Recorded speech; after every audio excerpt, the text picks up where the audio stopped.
Bismillah. Aprelin ikinci yarısı maliyyə baxımından ən real proqnoz belədir. Buğa, maliyyə baxımından ən stabil yüksəliş səndədir.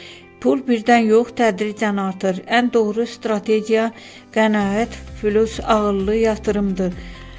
Qız, ən real qazanc əlavə iş və ya ikinci gəlir mənbəyindən gələcək. Detallara diqqət etsən, səhv etməyəcəksən və qazancın artacaq. Oğlaq, bu dövrdə risk yox, plan qalib gəlir.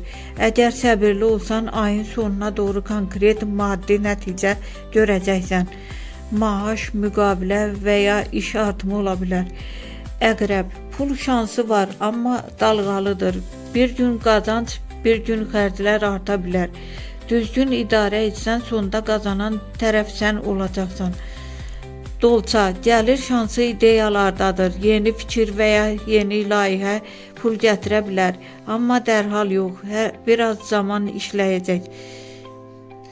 Ən real nəticə, ən stabil qazanc buğa, oğlaq. Ən çox fürsət qız, dolça. Ən riskli, amma qazanclı əqrəb. Yəni bu dövrdə birdən varlanmaq yox, doğru addımlar atanlar üçün pulun artması daha real görünür.